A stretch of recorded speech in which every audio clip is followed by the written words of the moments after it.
Hello, everyone. Welcome to Achieving Success with Olivia Akin. I'm your host, Olivia Akin. Each week, we will discuss the roadmap of achieving your personal and professional success. We will give you real-life stories on growing personally and professionally to achieve your life and career goals with the help of some top-notch guests. Today, we are speaking with Lloyd Morrison, aka Coach Big L. Lloyd works for the American Red Cross as a mobile unit assistant. Lloyd is also the owner of CBL Ventures, which focuses on motivational speaking and sports performance coaching that helps clients achieve a consistent level of athleticism as well as confidence. You can find Lloyd by emailing him at litperformance@gmail.com or by calling him at 201-637-8469. Hello, Coach Lloyd. It's fantastic having you on the show. How are you, Olivia? How are you today? I'm good. I'm excited that you're here. To start off the show, can you tell me what success means and looks like to Coach Lloyd Morrison? Success, what it means and looks like to myself, not giving up through any type of adversity. You're going to get knocked down and knowing how to get back up, knowing how to dust yourself off, knowing how to put the helmet on your head and the straps on your back and get ready to go into the trenches because stuff is going to happen. Stuff will happen. It's going to continue happening, and having that attitude to never give up or give in, that's what success means to me. Well, I think that's great. And I think that's important to remember that things are going to happen. No matter what's going on, at some point, something's going to happen. Oh yeah. Oh yeah. Lloyd, you work for the American Red Cross. As someone Mhm. who played sports and played professionally your whole life, how has being a part of the Red Cross and owning a business and between professionally speaking and playing sports, how has that all played a role in why you chose to also work for the American Cross and what you do today in that aspect? Great question, Olivia. Great question. So, before even breaking down just why I'm working at the Red Cross and how I got to the Red Cross, to give a brief overview of even why we're here and how we got here. Had a business, lost the business. Had relationships, lost relationships. Ups and downs. COVID happening, getting punched in the face, punched in the mouth, situations. Happens to everybody. Long story short, though, realizing that, hey, I have to have some type of work. Worked for Xerox, great organization, great company, but through some unforeseen circumstances, wound up getting laid off, having to go on unemployment. Then realizing, hey, 6 months into it, I don't have a job. I need to get paid. I need to do something. But once again, things are going to happen.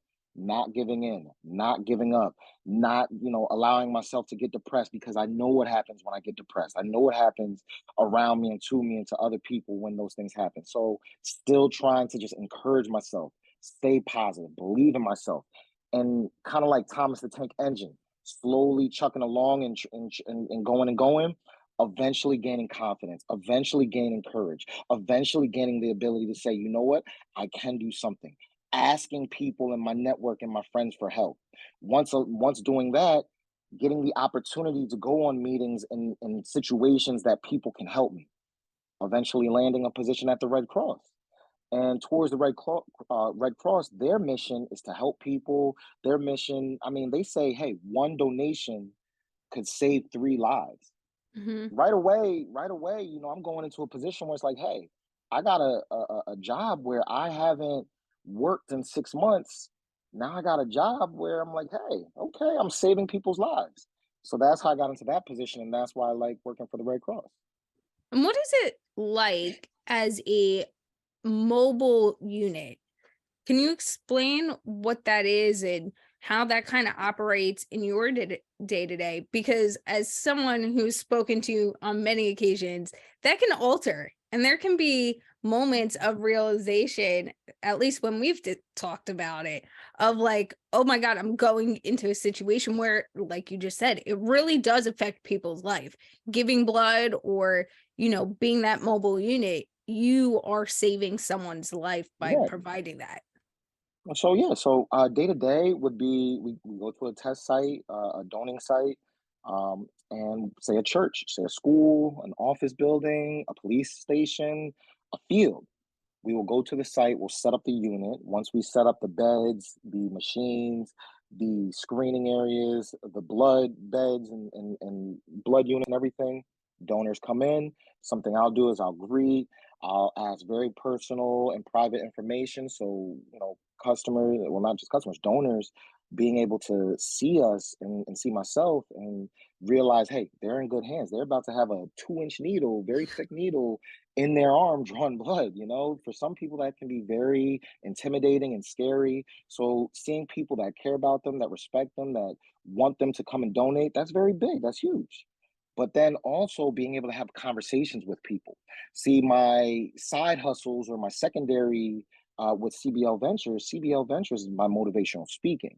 So being able to sit down, talk to people one on one, being able to encourage people, being able to find out about other people and their stories, those are big, those are huge. But not only that, being able to present myself in opportunities and situations saying, hey, I can also do I can also do public speaking to your schools. I can also encourage the youth. I can show young kids because I've done sports performance coaching on a high school, a collegiate, middle school, and elementary school. Shoot, I taught 5-year-olds how to run and jump and control and move their body and listen and perform at a structured level. So being able to coach the youth, then coach adults, coach CEOs, CFOs, COOs, vice presidents and whatnot of organizations and companies, salesmen, saleswomen, nurses, doctors, lawyers, you name it. Being able to coach these people in a physical sports performance way and encourage them to motivate themselves, grind, go after something. You're going to have hard times and you could get so being able to coach on any different level, that's where Coach Big L comes into character, comes into form. So it's being able to take my business, CBL Ventures, and gel it in to the MUA, but the MUA is nothing more than my 9 to 5 main job. But my real hustle, my real thing is the motivational speaking. And I think that's important. You brought up a few things, and we're going to dive into all of them. Yeah. So the first thing I want to bring up is the fact you said while people are sitting there getting their blood drawn, you make them feel comfortable. You want to hear their stories. You want to make them feel heard. I think that's really important too, not just from the aspect of, okay, you're about to have a needle put into you and you could be nervous and Right. it can distract you. Mhm. I'm definitely someone who needs the distraction. Mhm.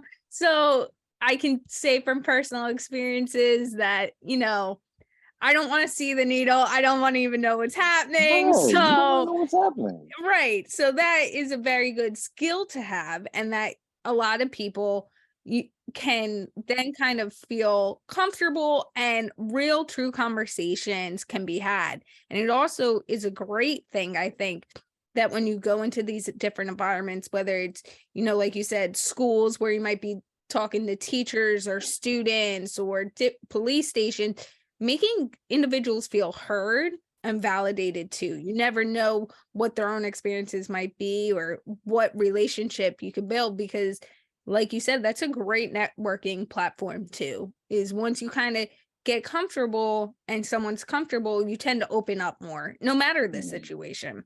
Right. Now, the other thing I want to dive into here is Coach Big L. So, how did you decide to become Coach Big L, as well as what is that not persona, but like, what does that mean to you when you say, okay, I'm Coach Big L now? Like, Great. That's a heavy question. I'm throwing them That's a at great you. question. No, but that's awesome. That's awesome. Thank you for that question. What is Coach Big L? Who is Coach Big L? Coach Big L is a persona. Coach Big L is definitely a character. Coach Big L is definitely an embodiment. It's not something that you put on 24/7. Coach Big L is someone who's real to the core, someone who knows, not trying to get into too much cursing because I don't know if you got kids, but if you also have adults on the show, keeping it real with them. Coach Big L is saying, hey, you're about to go through some shit right now, but you gotta, like I said, put your big boy pants on, or for ladies, put your big, your big girl pants on, and get ready to go through something but come out victorious.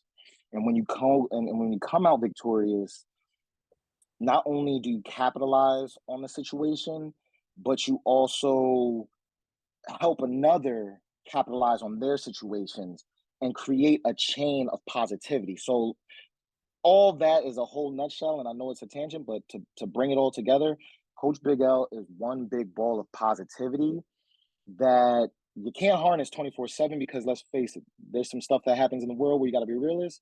But Coach Big L is something that I look at myself when I'm in front of kids, in front of their parents, when I'm in front of, people my age or older, or whoever or whomever, once again, CEOs, CFOs, business people, salespeople. It's someone that says, yo, wake up, you got to do this. Someone's got to do it, might as well be me. And someone's got to make the big bucks. Someone's got to make the big calls. Might as well be you. And that's Coach Big L. Coach Big L is that embodiment of what success is, that every single day I try to live up to. Will I live up to that every day? No, I'm human. But at the same time, it's something where I look at and I'm like, I gotta be better. I gotta be 1% better. That Mamba mentality, that Jordan esque, Serena, Tom Brady, the Steve Jobs, the so on and so forth. That mindset of I have to be great, not for accolades, not for, awards or money, but just for the mere fact that, hey, you only get one chance and one life at this thing. Why not help another person? Why not make someone else special in their own realm, or encourage somebody, or be positive, or, hype somebody up? Be the world's biggest hype man. Why not? That's Coach Big L. And I think it's so needed, especially in today's environment, to say, okay, yes, it might be a persona that, like you said, you can't live all the time.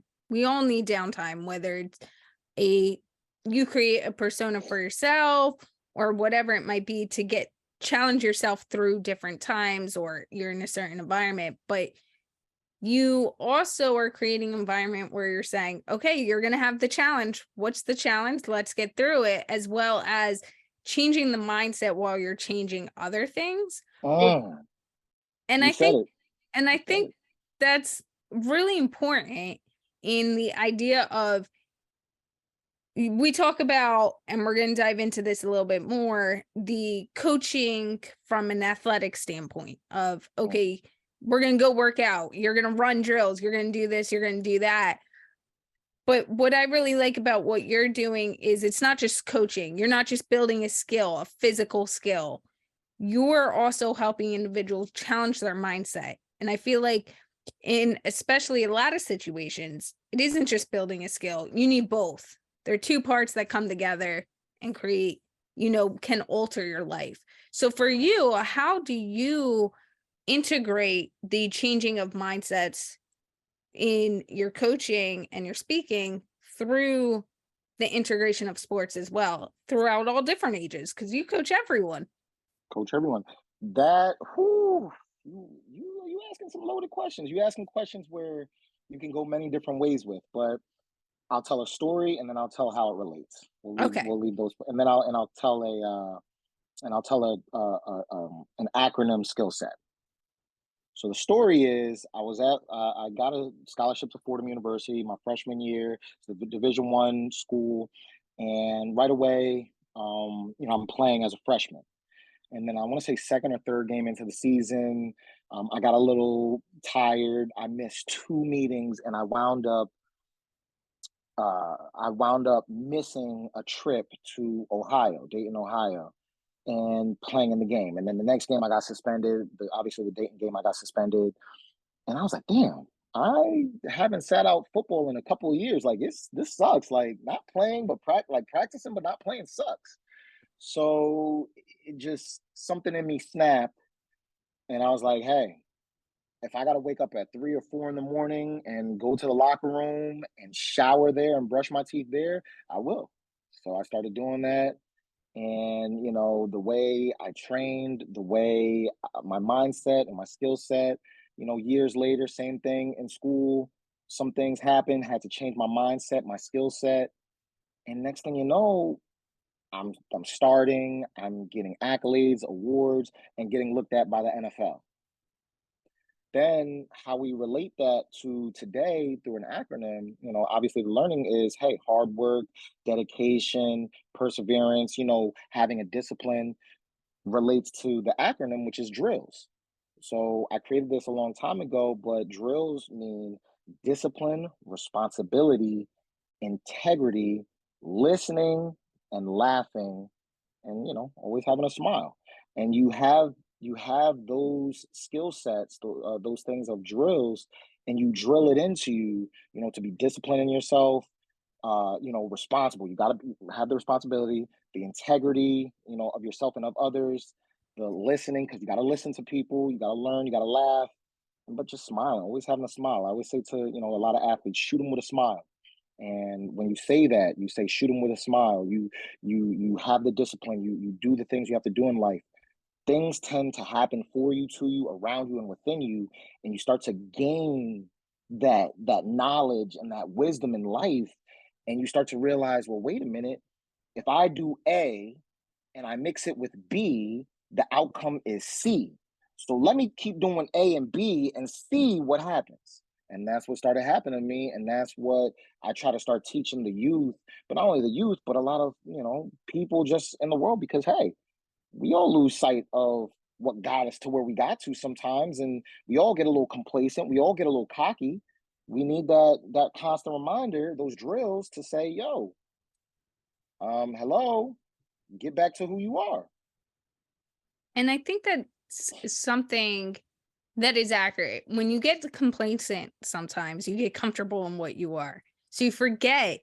And it might even be something, honestly, where you're just doing a job to maybe get paid or to say, this is what I want to be doing for the next 6 months. And this is my goal at the 6 months. But then you're doing it and you kind of lose sight of your goal. And then you get comfortable and you're like, okay, I'm just going to keep doing it. And a year and a half later, you're like, what am I doing? So it's, checking yourself, being on point, saying, okay, I gotta get back up. What's that goal? What do I want to be doing? And that confidence in it too, I think is really important in saying, like, no, I'm working towards this. I earn this. I deserve this. Yeah. It's And really being important. real, and not only that, being real with yourself. I mean, let's face it, we live in a very facetious world. We can both agree to that. I Mhm. mean, let's face it. I actually, this is the irony of things, right, Olivia? I'm a motivational speaker. I'm a public speaker. I'm a sports performance coach. I'm a security guard, and a delivery job. I do all these other hustles and jobs. MUA, hey, whatever. But at the same time, I'm off of social media right now. I'm not posting or publicizing anything. I'm working in silence, but at the same time, I'm working my mind extenuously and hard, so that when I eventually do get back online, when I eventually do start self promoting and getting back out there, now I'm like, okay, sharp as a knife. Because, like I said, we all get into these anxieties or these depressions, or, we tell ourselves, I can't do this, I can't. You can do it, but sometimes you lose focus, and social media makes a person lose focus a lot of times. Oh, for sure. And I think that not only does it make you lose focus sometimes, you get wrapped up in it. So how Hmm. you're being perceived, is it the right thing to post? Will it hit your goal or a mark? And sometimes it's being authentic to yourself and Hmm. forgetting, okay, how many people are going to like this post? Is this angle better than that Hmm. angle? It's those Hmm. small things. But again, like you said, sometimes it's just taking a break. Sometimes it's just saying, okay, this is the goal in mind. In order to do that, I have to sharpen myself. This is the priority at this point, and then I'm going to get back to this thing over here. Yep, yep, and not only that, it's also giving yourself a chance to be you. A lot of times, perfect example, I went to a volleyball tournament this weekend, and was coaching and helping out some of the teams. And in one team in particular I was helping out, some of the ladies were just like, I'm scared, I can't do this. And just, why are you scared? You're not in school, you're not taking a test, you're not. But you know what the funny part is? Before the game, they're not scared to go on TikTok and do a TikTok dance. So it's that whole notion of like, where's your mindset, where's your whereabouts, where's like what you're trying to do and achieve and become and be. So that's why, I love coaching and I love developing. But that's also who Coach Big L is. Coach Big L is that eye in the sky that is realizing what's happening, and that wants to teach the youth how to do it the right way. But also, let's face it, just like parents who were once kids always say, goes through one ear and out the other. Coach Big L is just that person that can actually get it to stick in that ear. Why? Because he keeps it real with you and he's not sugarcoating it.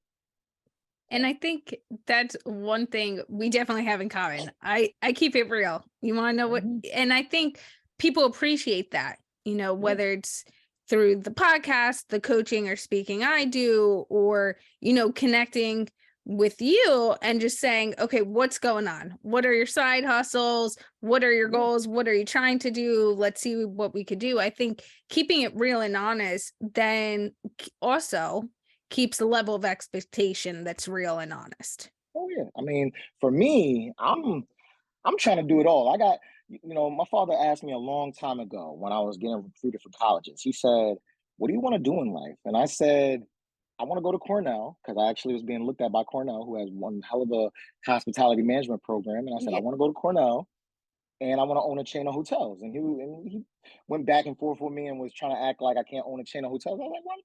I want to own a chain of hotels." But then the funny thing happened. I wound up going to Fordham. Obviously, hey, more money, get that scholarship. Mm-hmm. Yeah, and I wound up getting a degree in entrepreneurship. I mean, it's a long degree. It's BS in business administration, dual concentration of entrepreneurship, finance, and a specialization in marketing, media, and communication. So it's like that whole essence of what is an entrepreneur, right? And a lot of people think, and this is my opinion, but a lot of people think an entrepreneur is someone who creates a business or someone who invents. No, an entrepreneur, once again, is someone who goes through many failures, gets back up, and continues to keep going and building and developing and learning and teaching and leading and inventing and innovating. That is an entrepreneur, a person that is the next trendsetter of the world is an entrepreneur. And that is what I, tend to be. I tend to be someone that can transcend another level of thinking where it's like, hey, this, I'm stressed, I'm anxious, I'm depressed, I can't do this and that. And telling yourself I'm this and that, nobody understands mental health more than me. But at the same time, I'm knocking it out the park and I'm saying, listen, I've gone through having a negative bank account in my bank. I've gone through getting let go from jobs. I've gone through ending relationships and losing a business. But at the same time, I will not give up. I will continue to get back up and I'll continue to keep grinding. So I have several hustles, several businesses, and I will own my own chain of hotels one day. And I think I have full confidence in you that you will. Yeah. And Oh, I yeah. think it's getting to that point. And one thing you Mhm. brought up that I think is a good thing and a good thing to emphasize is why can't you? You said that in your description of why can't I? Why can't I just do it?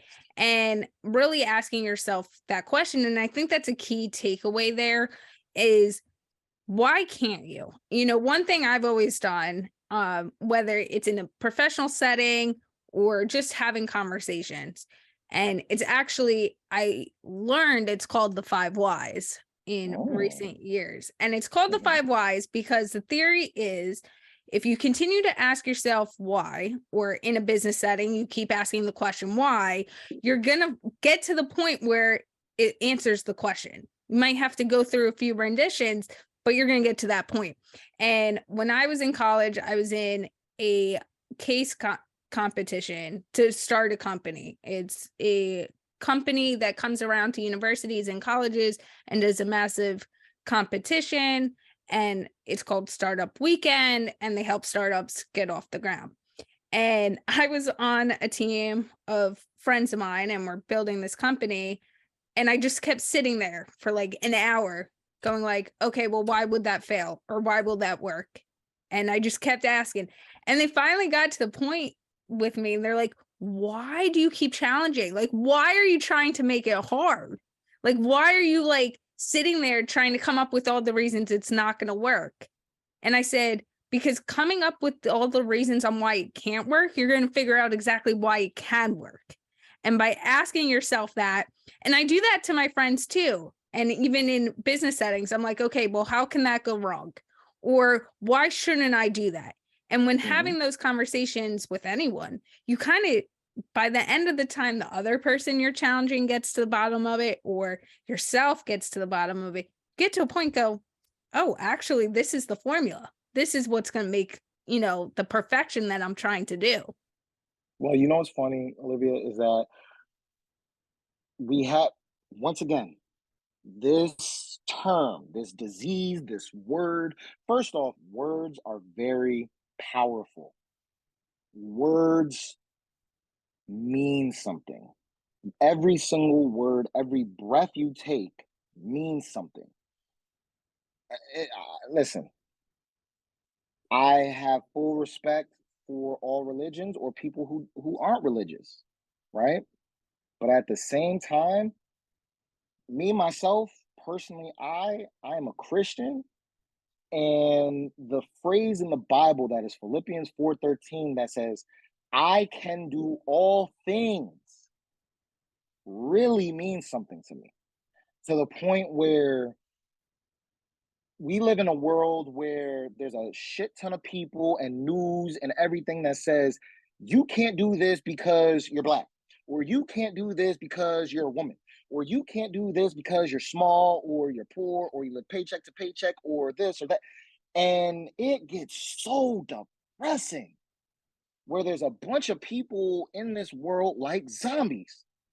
And not only that, you have social media that's creating even more mindless zombies where everybody's a follower, nobody's a free thinker, nobody stops to smell the roses, and actually has questions that say, how do I go from a 75, 50, 10 percenter to a 1 percenter?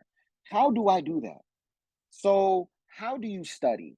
How do you ask questions?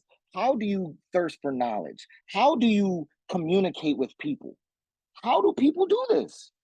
Mhm. And it's by asking why and how and who and expanding your mind. And I think an additional thing that I want to touch there too is it's expanding your mind, looking at the broader picture. Sometimes you have to look at it from a bird's eye view and slowly get closer and closer to the ground to hone it in. It's not just looking at the small piece and saying, this is the small piece. How do I accomplish this? You want to see all the pieces of the puzzle from a bird's eye view. And when you see it from a bird's eye view, you can hone in on maybe where things are working or what tools you already have in your toolbox, and then say, okay, these are the things I already have and I still need to make it work. But what I also like there that I want to talk about is the communication and how people communicate. I think emotional intelligence is very important. It's something and studying. And it isn't just, how you communicate, it might be how someone else communicates, but it's also looking at reading a situation. And I want to talk about something you and I just, you recently did that I was like, yes, Coach Al, yes, because you and I were having a discussion and I am at the end of getting this massive certification. It's super hard, super challenging. And I was telling you that there's two parts to this certification. It's the ASEM CPIM certification. The bare minimum, they tell you you need to pass part one to even study for part two. They tell you part one, you need to at least study 100 hours easily. And then part two is more content, longer, harder, more in depth. And you and I were texting, And I was just like, yeah, this exam's coming up. It's difficult when they give you right off the bat 2 attempts to take the exam. You're going to go in and it kind of plays with you a little bit because they challenge you in such a way that really makes you think, which is great because then when you earn the certification, you've really earned it. And for our listeners, I've already put in over 300 hours between part 1 and part 2. I'm close to 400. So that's like your mindset and the longevity you have to study for this exam is really long and you have to stay concentrated. And Lloyd and I were talking and I was like, yeah, I have the exam coming up. I don't know like how it's going to go. And without thinking, Lloyd just knew. You knew. You were like, okay, is there anything you need from me? If you don't pass, if you want to talk about it, whatever you need, you just call me up. And I was like, thank you. Like, I just needed someone in that moment to say, I hear you're stressed. Even though we're not talking on the phone, I could read the text being like, you're stressed to your brims. You need someone to just say, okay, I got you. One way or the other, whatever you need, whether it's to study, whatever it might be, I got you. I support you. Keep going. You got this. And in that moment, I felt like I wasn't alone because even in that situation, when you might be studying for something and you have that end goal, it's not a team sport. It's not like everyone's doing it and you're by yourself. It's hard sometimes for your peers who aren't going through it to understand how it can really affect you mentally, physically, the added time, and just everything. So it was really nice for you to just be like, okay, even though this is coming through text, I can already tell. So what's funny and interesting about that is I actually took this therapy class it was either last year or 2 years ago. And it was called COA. I forgot what the acronym COA stood for, but it was an interesting way of therapy. It was virtual. Most therapy nowadays is virtual, online, but this was like therapy online in a group setting. But the cool part about it was it would be like the professor would, or the therapist, whatever, would be on. She would give like a topic of discussion, and then she would break us out into like chat sessions, and it would be like one person speaks, the other person speaks, and you guys are going back and forth, giving ideas, and whatever. And it kind of just it sounds so it sounds so like aha, like duh, but at the same time it's like that, it's like duh. It kind of goes back to what I was saying before. We live such in a virtual world nowadays, where we live in such a 6 feet apart. I gotta wear a mask. I'm afraid. I'm this, and not making fun of people that are like that. But when you literally see it, is you're kind of like, yo, what are you afraid of? But we live in such a world of fear that people don't have the emotional intelligence to, when reading something or sitting back or understanding like someone's going through something, don't just have sympathy, because sympathy, you're just like, okay, I hope you pass. Empathy, where it's like, look, I've been through tests too. I'm going through a test right now. Girl, I got you. If you need to talk, I got your back. But I know you'll pass. Do your thing. Yeah. And I think that's the thing.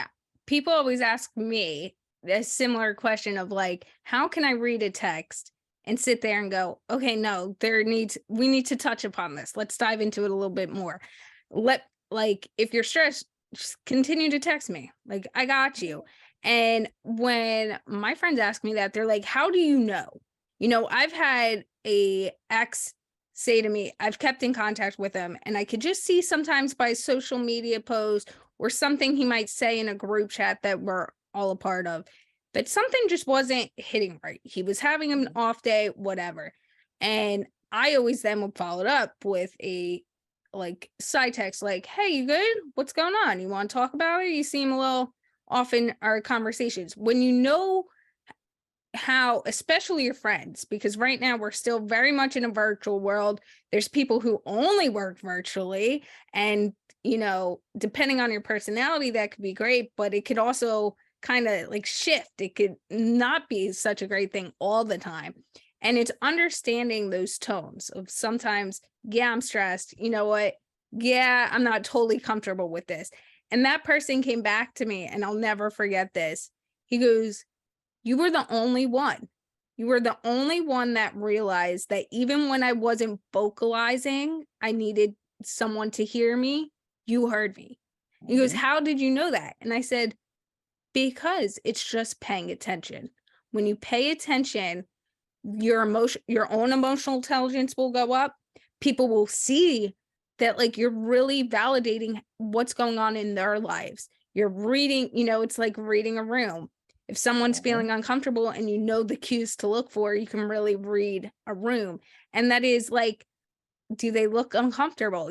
Just looking at their body language is a huge Mhm. emotional intelligence, kind of red flag. Let's see the body language. Let's see the tone. And sometimes it's just the words. If you know the person, and I'll give myself an example, me, and I'm very on top of it. And then all of a sudden I start losing.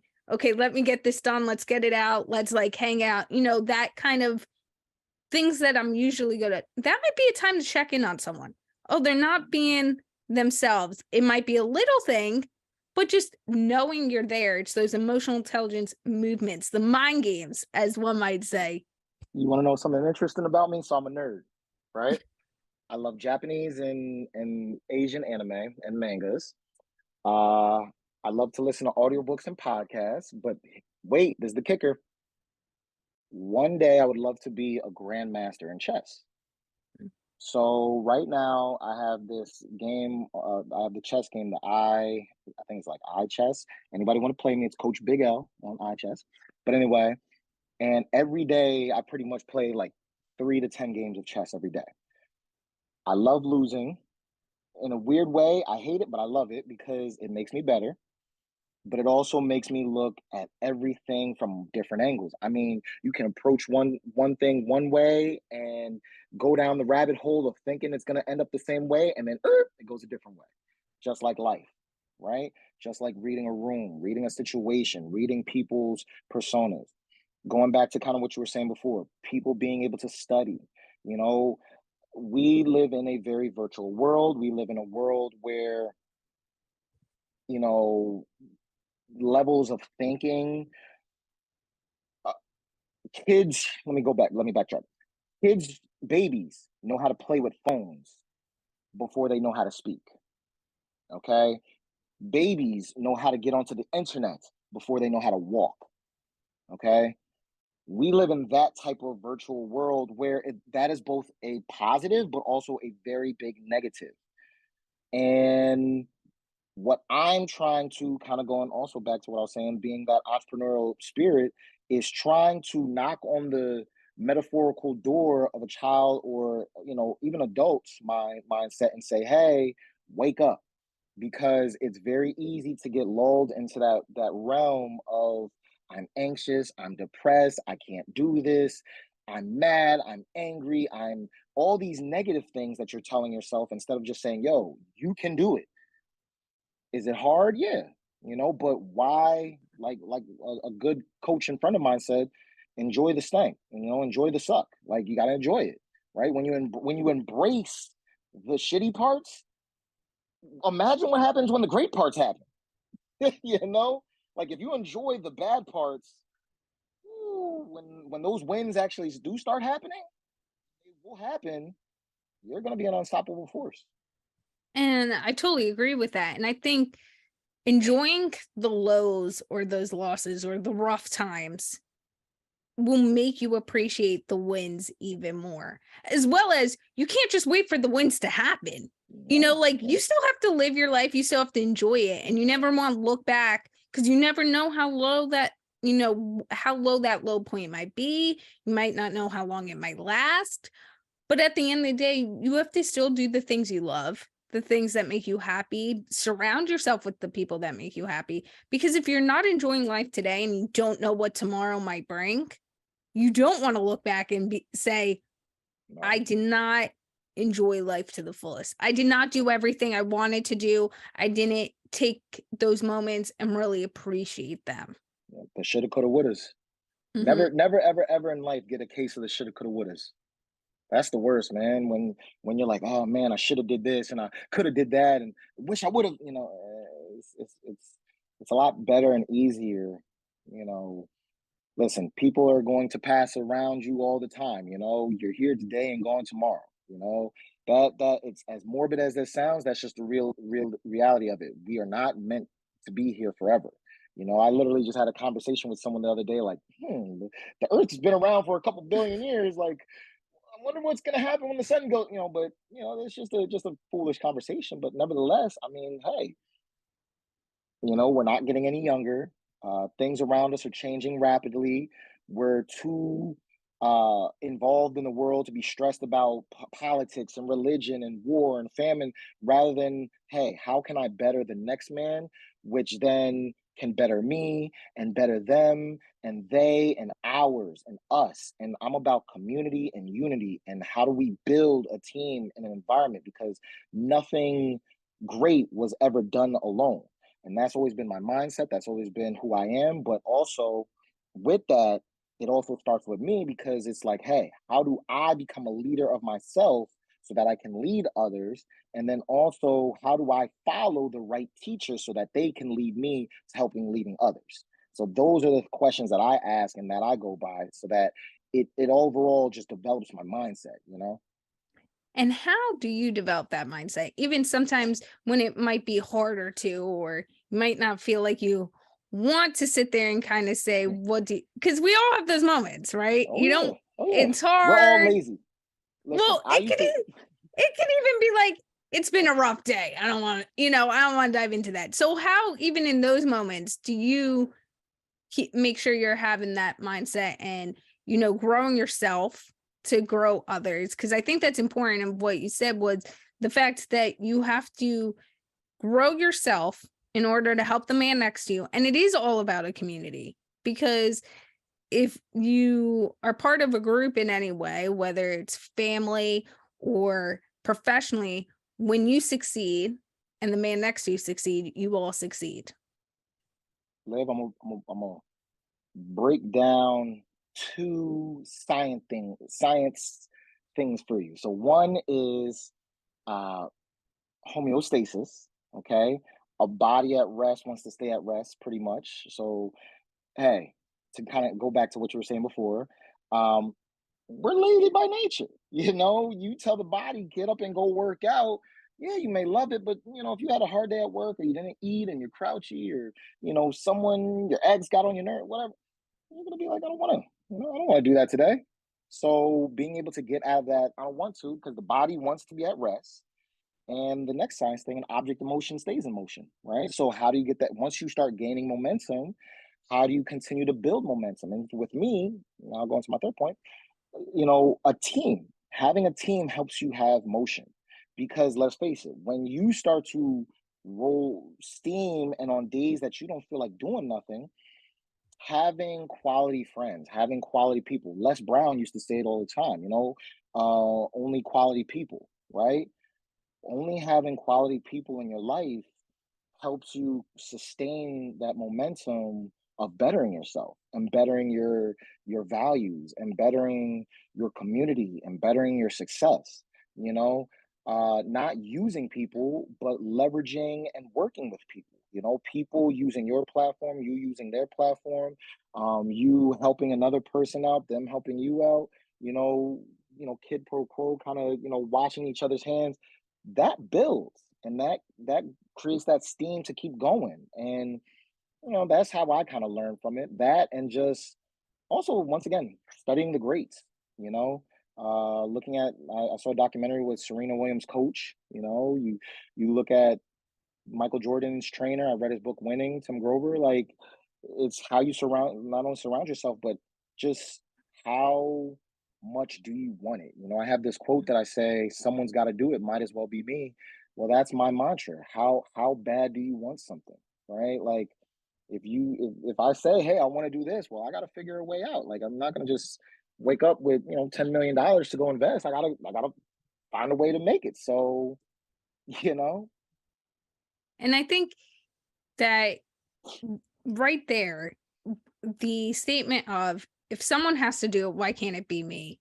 Also lends itself to the fact that you have to keep in mind, no matter how successful you get or you're reaching that goal, that you're never too good to do it. You do a job because at the end of the day, sometimes, like you said, it's rolling up your sleeves and just doing it, getting it done. Sometimes a situation might happen and you're not happy with it. You didn't want it to happen or you didn't expect it to happen. And you're put in this position where it's like, okay, what needs to get done for me to hit the next goal? What needs to happen for me to be peace of mind? Let's just do it. Just make it happen. And I think that it can be pivotal when you open your mind sometimes and say, why can't it be me? Or why can't I be the one doing that? Because No, keep going, keep going. no, you're good. You're good. Go. Oh no, I was just because you just brought up another topic where I was like, when you go to work, how often when you go to work or you see people in the workforce, they hate what they do or they just complain or they're inefficient or non-productive at work or always finding a way to complain or argue or whatever the case may be. And it's just like company culture is big, right? Mhm. Like company culture is huge. If someone hates going somewhere, that negativity spawns onto the next person and it's like mucus that just you can't rub off, right? So if all you do is wake up and go somewhere and spewing out negativity day in and day out, what does that do to your mind? What does that do to the people around you? Who wants to be around that? Right. So yeah. And when you get that, let's take that from your perspective. When that happens to you, when you see the negativity around you, how do you kind of bypass that? Dodge it, go, okay, I hear the negativity. It's coming my way, or a lot of people around me are negative. How do you fix that so you don't become part of that group? I keep it real with myself. Once again, I know my story and I'm not afraid to tell it, right? Been married, divorced, had a house, lost it, had a business, lost it, was in school, got suspended. I mean, the list goes on and on. A lot of stuff I've done to myself, right? Being humble, being real, and being open and honest with yourself. I believe a lot of times the reason why a lot of people have anxiety, depression, or whatever the case may be is because they're not being real with themselves. If you're real with yourself and who you are as a person, and if not only are you real with yourself, but you're honest with yourself and saying, hey, I'm trying to get better, I'm trying to do something great for myself, and then having dreams, right? Not allowing other people to just merely put you in a category and say, this is what you are, but you standing up for yourself and saying, no, I'm gonna get out of this situation, not allowing your circumstances, whether you come from poor beginnings or rich beginnings, whether you come from, bad or whatever the case may be, Mhm. is right. But looking at every single opportunity in the eye and saying, when this opportunity comes, I'm gonna knock it out of the park. And always having that mindset of if you stay ready, you don't have to get ready, right? And it's just like with you with the test, right? If hey, I was ready with the comeback because I already know if you stay ready, you won't have, that's why they have that mindset. If you go into the test like, hey, this is hard versus, oh, I'm gonna crush this. This is easy, but not cockily, but just confident. Like I'm gonna get this. It's gonna be a little tricky, but I'm gonna get this. There'll be a difference in approach, right? And the things you do around you, how you study. So yeah. Well, that was powerful. And I think it really is based on how you put your mindset can really Mhm. change not just how you approach things, but how things come to you. You work hard, you have that different mindset, different opportunities will come to you because people will see that as well. Lloyd, how can people get in touch with you if they want to connect with you? Listen, I still check my DMs on all my online presence. So it's COACH, coach. I mean, it's pretty easy. It's on the shirt right there. Coach. Big. I'm a big man. 300 plus pounds, 6'2". Played football. So big. And then L. I have to really enunciate the L as in lion or Lloyd because a lot of people call me Larry or Lewis. I'm like, no, it's Lloyd. Larry? No, Lloyd. And then when you spell Lloyd, they say Llyod instead of Lloyd. So it's Coach Big L for short or Lloyd Morrison. You can find me on all platforms of Lloyd Morrison. lit performance, LIT performance at gmail.com. And once again, Lloyd Morrison or Coach Big L. You type in my name on Google, it'll pop up. There's always ways to reach me that way. Website coming soon because it crashed before, so I had to get a new domain and everything like of that nature. And yeah, that's pretty much how you reach me. Well, thank you, Lloyd, for all of your insight today. I think it was very powerful and needed. So Coach Big L brought it to us today. A few key takeaways from today's conversation was create a chain of energy and positivity. Be the positive force, and that chain will build filled of positive things, as well as remember the acronym drills. I think that was really important that you talked about. I love the acronym, very easy to remember, as well as having a team helps you to stay in motion. That team around you will help you stay in motion and will help you better yourself because it will keep you accountable as well and keep you going, because we all need that. And probably my favorite of today, I might say, is if you stay yourself, you will be ready. When you stay ready, you'll be ready. And I think for me, you really drove that home in everything you said today. And I think when you're ready, there's no break. You don't have to stop. You'll just be able to say, okay, let's go. And that's what you need in life. When you stay ready, you will be ready for whatever comes next. Well, thank you again. And this was a great episode with our top-notch guest, Lloyd Morrison. Thank you for listening and have a successful day.